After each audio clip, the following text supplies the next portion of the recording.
Golpe de Estado en Burkina Faso. El ejército tomó el control del país tras disolver el gobierno y el parlamento. El depuesto presidente Roch Kaboré se encuentra detenido.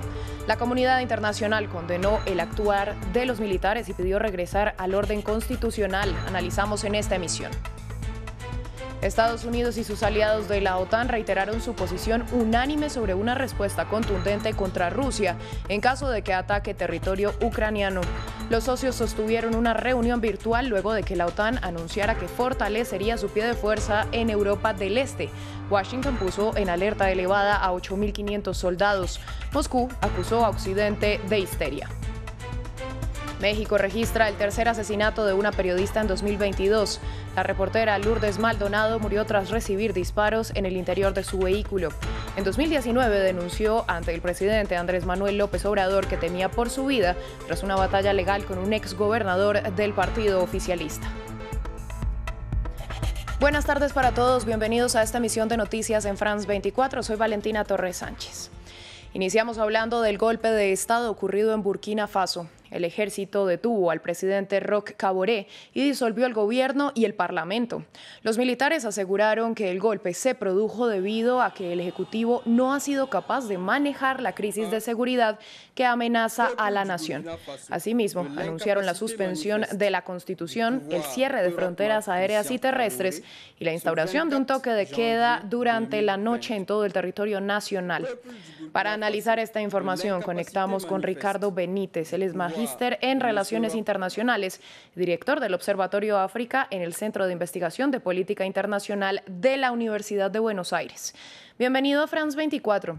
Luego de este golpe de Estado, ¿cómo queda la situación de seguridad en el Sahel? Se lo pregunto también en el contexto en el que hay un retiro de tropas francesas en la región. Bien, la situación se ve bastante comprometida, considerando que tanto Chad y Mali, que son otros dos estados importantes en la región, también han sufrido un golpe de Estado, y esto de alguna manera genera una complicación a la comunidad internacional respecto a quiénes son los principales actores con los cuales lidiar. En el caso de Mali, el retiro de Francia ha sido destacado y también se habla de la presencia de Rusia en la región. Y en el caso de Burkina Faso, la situación de seguridad cada vez se complica más debido a la presencia de elementos yihadistas que se encuentran a lo largo de toda la región. Así que en este sentido tenemos una complicación importante. Los militares se comprometen a que habrá un calendario para retornar al orden constitucional. Basándose en otros golpes de Estado en la región, ¿se puede esperar que los cronogramas se cumplan y la Junta no se quede ostentando el poder?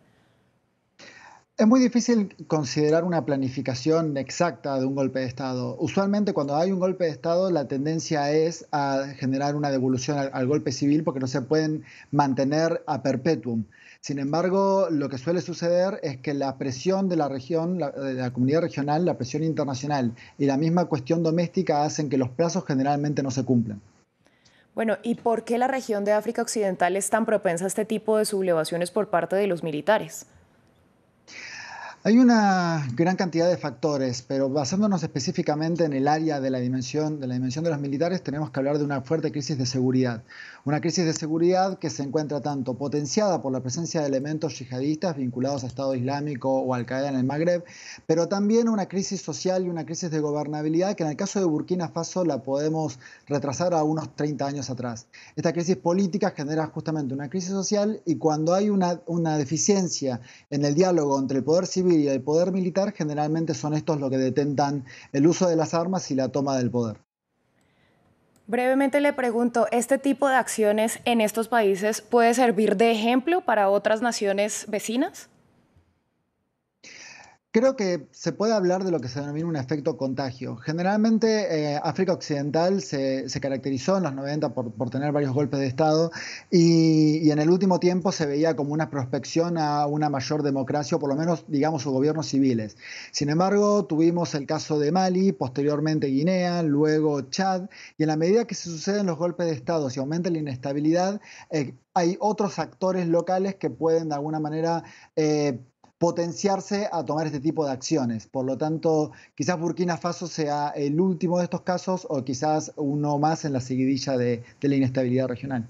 Señor Benítez, a usted muchas gracias por su análisis y por compartirlo en France 24. Cambiamos de tema. Estados Unidos y sus aliados de la OTAN reiteraron su posición unánime de responder duramente contra Rusia en caso de que ataque territorio ucraniano. Las declaraciones se conocieron tras una reunión virtual en la que participaron el presidente de Estados Unidos, Joe Biden, el canciller alemán Olaf Scholz y el primer ministro británico Boris Johnson, entre otros.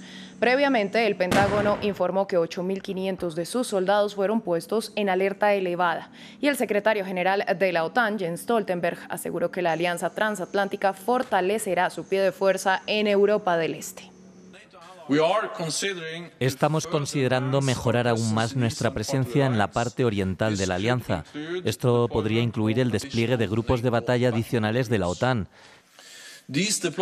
Estos despliegues son proporcionados y en línea con nuestros compromisos internacionales y refuerzan la seguridad europea para todos nosotros.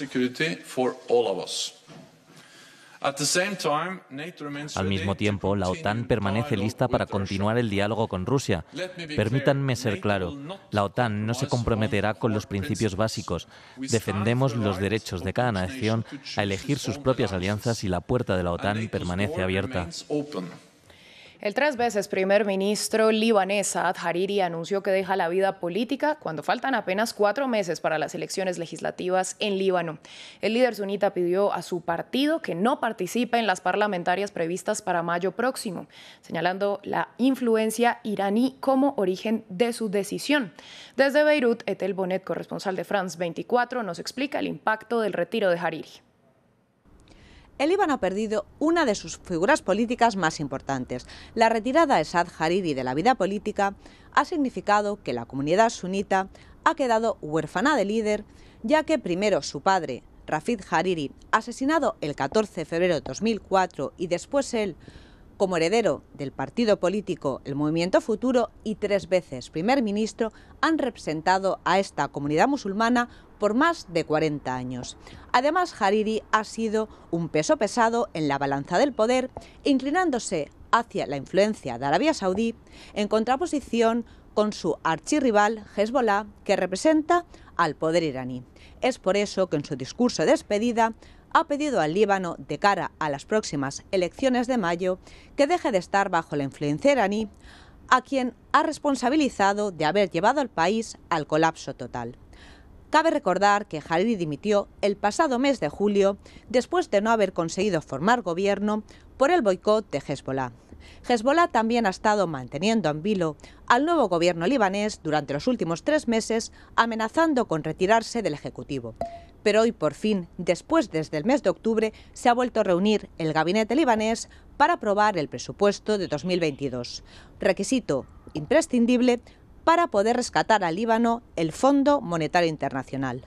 La libra libanesa ha perdido más del 80% de su valor, lo que ha llevado a todos los sectores públicos y privados a la ruina y ha dejado a más del 70% de la población bajo el umbral de la pobreza.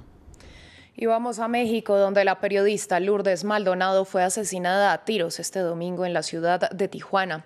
Se trata del tercer reportero en lo que va de 2022 y el segundo en tan solo una semana en Tijuana. En 2019, durante una conferencia de prensa del presidente mexicano Andrés Manuel López Obrador, Maldonado denunció que había recibido amenazas de muerte tras un problema legal que sostenía con Jaime Bonilla, exgobernador del estado de Baja California y que pertenece al partido oficialista. Naciones Unidas y la Sociedad Interamericana de Prensa exigieron justicia. El mandatario garantizó que los hechos serán investigados. Entonces se tiene que hacer una investigación. A fondo se está llevando a cabo esta investigación, como todas. Una característica del gobierno que represento, un compromiso, es que no haya impunidad, que todos estos crímenes sean atendidos, se investigue y se encuentre a los responsables, a los culpables. Y vamos a estar informando sobre este caso.